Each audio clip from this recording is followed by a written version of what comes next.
Hi, it's time for an update. And in this episode we're gonna talk about what happened exactly to Bookie and how my last sale went and what went wrong exactly. So let's get started. So, what happened? What happened to Bookie? What can you see in this chart over here?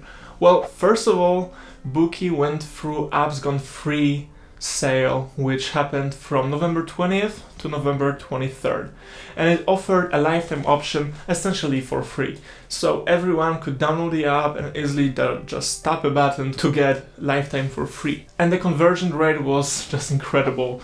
Over 90% of users actually converted from free trial to lifetime premium plus, and it was amazing. I made sure everything worked as it was supposed to, and it worked. People converted as they should. And I was so hyped about it because the last time I did Apps Gone Free, well, there were some problems and people didn't know what happened exactly, what did they expect. But this time I learned my lessons, and it was pretty valuable to actually learn those hard lessons on an app that is smaller than Bookie. Because Bookie is one of my biggest apps, so it was kind of scary to run the campaign for obvious reasons, but it was totally worth it. So the lessons I learned this time are to just be prepared to make sure everything that is not dependent on you and not on your app entirely should be prepared for a just huge amount of traffic, because the sheer amount of downloads and the sheer amount of traffic I got in just a single hour was astonishing, and even my telemetry deck just stopped working after a couple of hours, and here is the picture for proof. So what was the lesson here? So I think everyone who considers Apps Gone Free should just totally make sure that the free lifetime option is clearly visible and there is nothing going to stop you from actually getting it. And there is a clear visible sign for users who already purchased the lifetime option to be informed that they actually purchased the lifetime option, because I also got a few emails saying to me that, hey, I purchased Bookie Plus but it didn't show up. And actually it did show up, but it wasn't as clearly labeled as Bookie Plus as it should be. So for example, in Bookie, to manage your subscription, just go to settings and just tap manage subscription, and boom, you won't see a paywall, you will see just a pre-selected option that this is your active plan. And people didn't realize it's actually a subscription you've got already. And even if you unlock premium features, you should still indicate that this is a premium feature and actually users are on a premium plan that supports those premium features. Even if you blur something and then unblur it in a premium mode, you should also tell users that, hey, you unlocked premium and here we go, there is your unblurred version. I don't know from what it comes from, but your users aren't you. Your users aren't the ones who develop the app.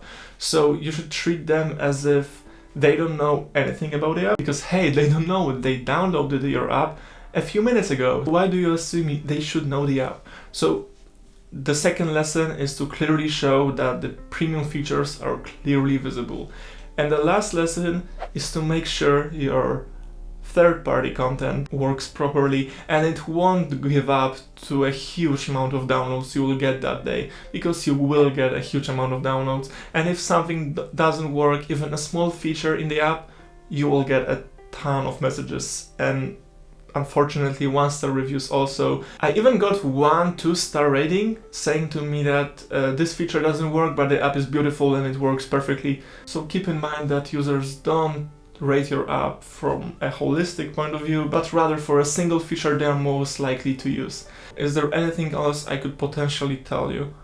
I guess there's also one single thing, and that is focus on inputting the data. Because when you input data, and the flow of inputting the data works well, there's a high chance that users will stay and use your app from now on. What does it essentially mean is you ignore the nitty-gritties of the detail views and those advanced models and those advanced settings in a subviews of a subview, because those users who will download the app in the first 5 minutes won't be able to discover those features. So what's most important is for you to focus only on inputting the data, showing the data, clearly showing the user how they should operate your app and how they should move around the app.